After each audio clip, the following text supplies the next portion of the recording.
お姉ちゃんが来た。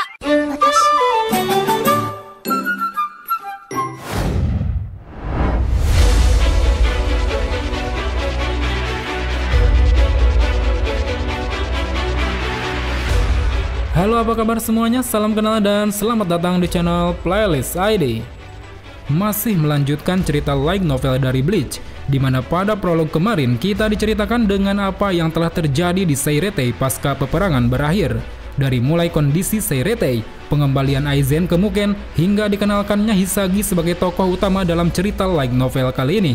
Dan sekarang setelah prolog 2 kemarin, kali ini kita akan segera masuk ke dalam chapter pertama yang akan menceritakan bagaimana kisah ini dimulai. Well, tanpa menunggu waktu lama, sebelum kita mulai ceritanya, pasang dulu sabuk pengaman dan segera bunyikan tombol loncengnya.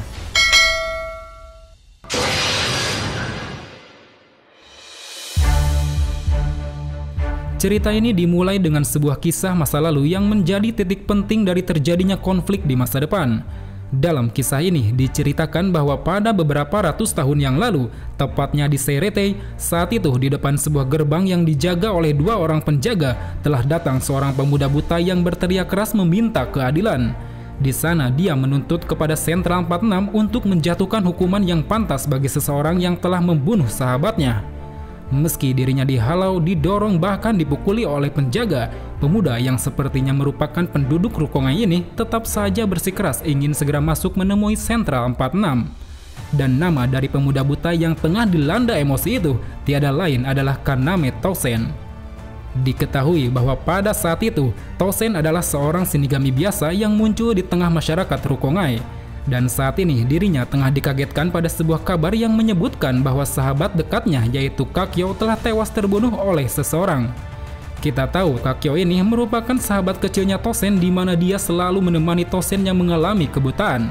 Dan semenjak Kakyo memutuskan untuk menjadi shinigami dan menikah dengan salah seorang keluarga bangsawan, hari itu menjadi hari di mana Tousen tidak bisa bertemu lagi dengannya.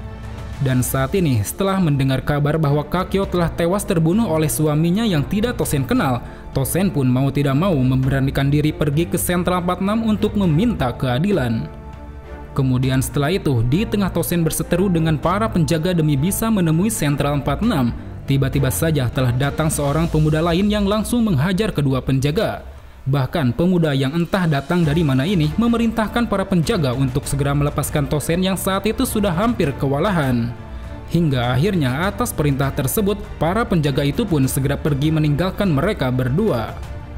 Setelah para penjaga pergi, si pemuda penyelamat itu pun kemudian mengenalkan diri pada Tousen bahwa dirinya adalah seorang shinigami yang juga merupakan teman dekat dari Kakyo. Selain itu, dirinya juga telah mengenal Tousen karena sebelumnya Kakyo sering menyebut nama Tousen ketika masih berada di barak. Mendengar ungkapan dari sang pemuda itu, Tousen yang tengah dilanda emosi seketika menunjukkan ketenangannya. Meski dirinya tidak begitu mengenal sosok pemuda yang ada di hadapannya, tapi Tousen merasa lega bahwa orang di depannya ternyata juga merupakan teman dekat dari Kakyo. Seiring dengan berjalannya waktu, pemuda yang entah siapa namanya ini banyak bercerita tentang Kakyo, yang mana menurutnya Kakyo merupakan orang yang sangat mencintai kedamaian dan keadilan lebih dari siapapun. Namun sayangnya, orang berharga seperti Kakyo harus terbunuh oleh suaminya sendiri hanya karena menasihati suaminya yang baru saja membunuh rekan satu divisi. Seolah tahu dengan apa yang saat ini dirasakan oleh Tousen, sang pemuda itu pun mengungkapkan bahwa alasan mengapa Sentral 46 tidak menjatuhkan hukuman kepada suami Kakyo adalah karena suami Kakyo termasuk ke dalam 5 bangsawan agung, yaitu keluarga Tsunayashiro. Meski suami Kakyo bukanlah dari keluarga utama, tapi sebagai keluarga cabang dia masih memiliki kekuatan yang cukup besar, yang mana memperbolehkannya untuk membunuh seseorang yang dianggapnya sebagai penjahat. Selain itu, berbicara soal kedamaian dunia, Sentral 46 ini selalu memprioritaskan kedamaian para bangsawan agung, yang mana secara tidak langsung Sentral 46 berada di bawah kendali para bangsawan. Sehingga sangat wajar kalau misalnya mereka para bangsawan ini bisa bertindak sesuka hati tanpa takut apapun. Di sisi lain, Tousen yang mendengar hal itu sontak merasa terkejut dengan fakta yang dijelaskan oleh orang di hadapannya. Bagaimana tidak, mendengar Kakyo dibunuh oleh suaminya saja sudah membuat hatinya hancur. Apalagi mendengar kenyataan pahit tentang organisasi yang selama ini dia banggakan ternyata memiliki sisi yang begitu busuk. Dia tidak menyangka bahwa Gote 13 dan Sentral 46 yang katanya melambangkan kekuatan dan keadilan, nyatanya tidak mampu memberikan keadilan yang dijanjikan. Mereka malah menutup mata terhadap kejadian seperti ini hanya karena pelakunya adalah seorang bangsawan agung. Namun terlepas dari itu semua, di saat pemuda itu menanyakan perihal keinginan Tosen untuk balas dendam, Tosen yang tengah dilanda amarah itu meyakini satu hal, bahwa demi keadilan dan kedamaian yang selama ini Kakyo perjuangkan, dirinya tidak akan melakukan balas dendam. Terlebih pastinya hal itu sangat tidak diinginkan oleh Kakyo sendiri.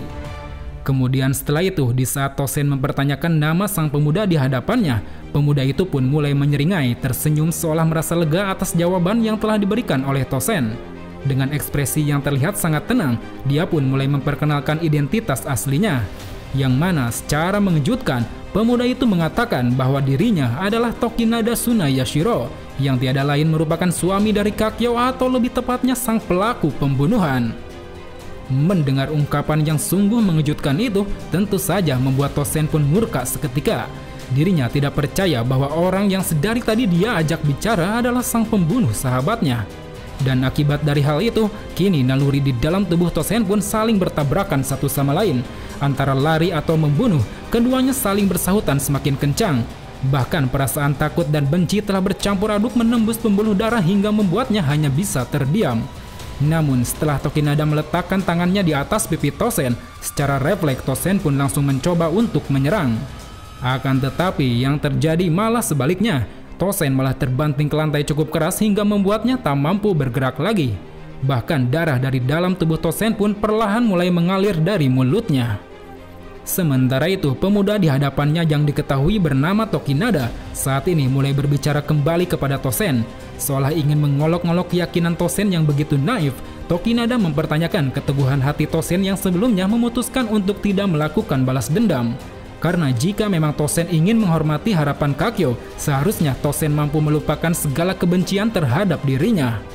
Setelah berkata seperti itu, Tokinada tanpa ampun menekan tenggorokan Tosen yang tengah berusaha bangkit menggunakan sarung pedangnya.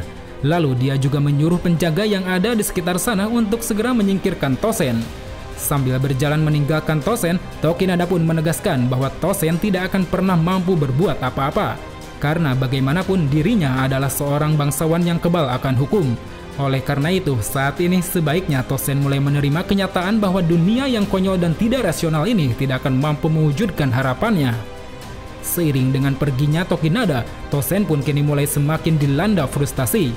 Bahkan jauh melebihi kemarahannya pada Tokinada, Tosen merasa putus asa pada dunia yang telah menginjak-injak harapan yang dipeluk oleh sahabatnya.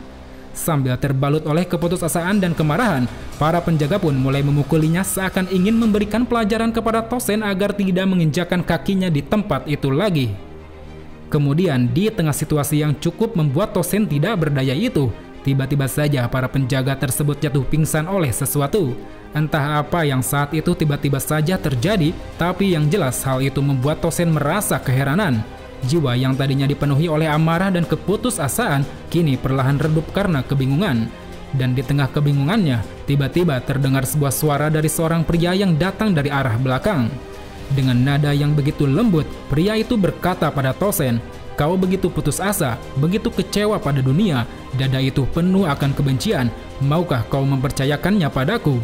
Sambil mengelurkan tangannya ke arah Tosen, pria itu pun mulai mengenalkan namanya. Dan inilah nama dari seorang pria yang kedepannya akan membuka jalan bagi Tosen, yang mana akan mengubah seluruh dunia menjadi musuhnya. Namanya tidak lain dan tidak bukan adalah Sosuke Aizen. Dari sini akhirnya kita pun tahu bahwa alasan dibalik pengkhianatan Kaname Tosen sejauh ini rupanya didasarkan atas kebenciannya pada sistem dunia yang dikontrol oleh Sentral 46 dan juga keluarga bangsawan.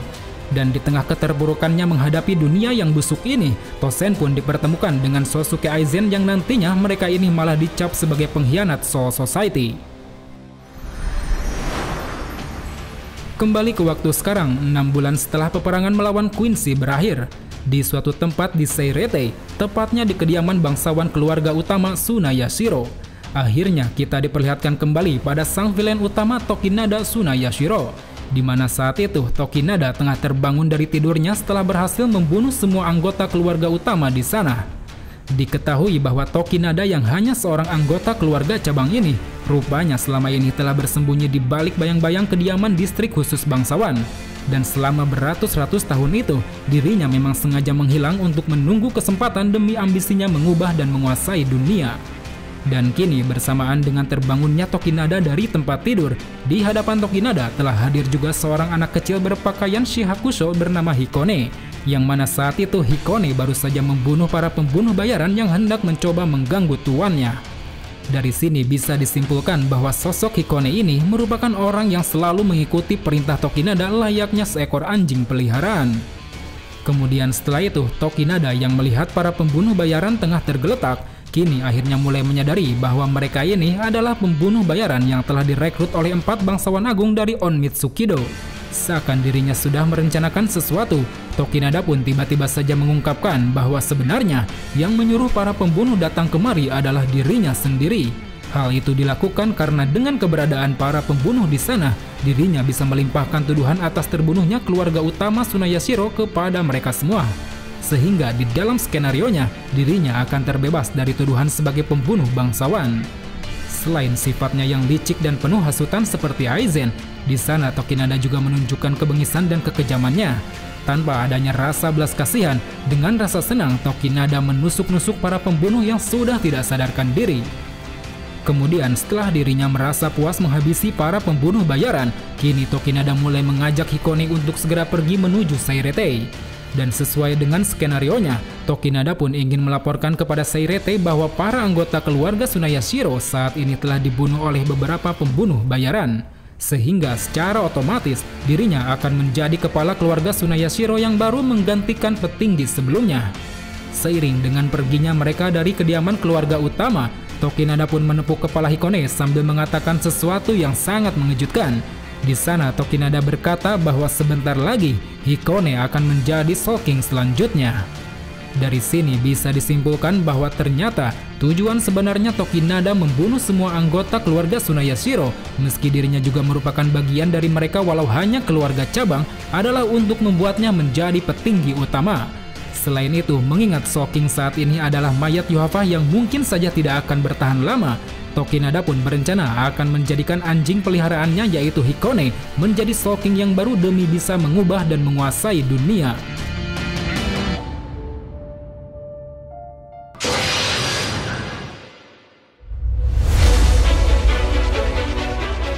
Well teman-teman, sangat menarik untuk mengetahui kelanjutan cerita yang akan terjadi pada light novel 1 ini.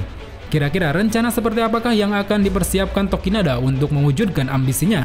Pantengin terus channel ini karena ceritanya baru saja dimulai. So, sampai jumpa di video selanjutnya. Salam Bleach Lover.